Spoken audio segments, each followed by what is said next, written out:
How do you express yourself? Whistle. You whistle. Yeah, I found over Christmas I whistled a lot more than I usually do. And I think that was just freedom. What do you mean freedom? Right, freedom. expand on this point if you would.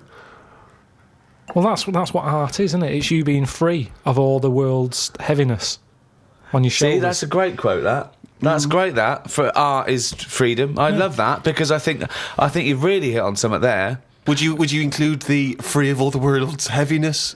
Well, I know what you meant. I know what you meant there. Would you include that one in it? I mean, I would include the world's heaviness in my freedom. You know, some artists are attracted to the dark side, the heaviness of the world. But I just want to return to you whistling as your artistic expression of freedom. I mean, why did you find yourself whistling more? That's what was weird.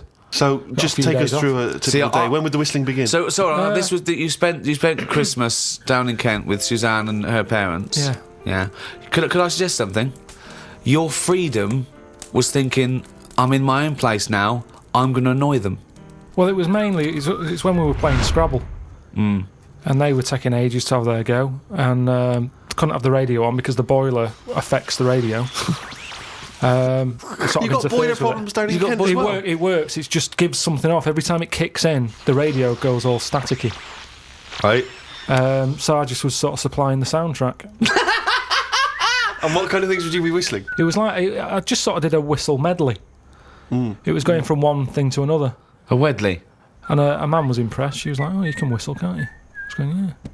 And then she was saying, how loud can you go? I was just doing all different levels. Sorry, this sounds like a scene from One Flew Over the Cuckoo's Nest. The boiler's setting off the radio. I can whistle. Oh, you're good whistling, aren't you? Oh, yeah, Scrabble. Talk about outsider art. I love the fact that Karl's life is like living in a home when you're in your 80s. Yeah. But you felt that this was your way of expressing yourself. I just found it odd because I don't whistle that much. I think just because I think I'm fed up most of the time when I'm in London, and you don't whistle when you're fed up. Whistling's a happy thing.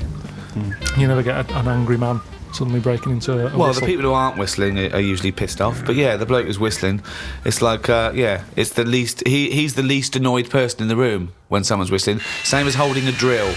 The only person that noise doesn't annoy is the bloke who's drilling. Everyone else wants to punch his face in. Same with whistling. Whistling, there's no point in whistling. No, there is. No, there's not. Don't know. I mean, our window cleaner was known as that's how you knew he was there. He always whistled. And in the end, he fell off his ladder, broke his front teeth. Oh. Retired. What, because he couldn't whistle? That was it. It was like... Well, he whistled all the time. Can't whistle, can't clean windows. It's a bit tragic. Could he take along a whistle? Just pop that in his mouth. Yeah, I suppose he could have done. I didn't think of that. What about a flute? Or a recorder? Not London's burning again. Fucking clean the windows and then fuck off. He didn't really think this through, did he? He retired at the age of 28. And his whole family were bankrupt. With no teeth. Yeah. And just a bucket and a squeegee. Why aren't you working, Dad? Because I can't whistle. I can't whistle anymore. And if the day you give up whistling is the day I give up window cleaning. So you never whistle? No. I can't really whistle very well.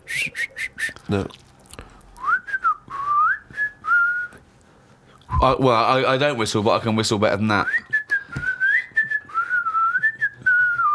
What, you did this for hours on end while playing Scrabble? About 2 hours.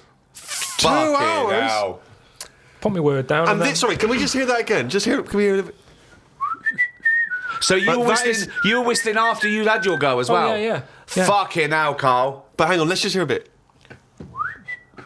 That is Karl's self-expression. That is his artistic self-expression right there. Inane. No tune, no nothing.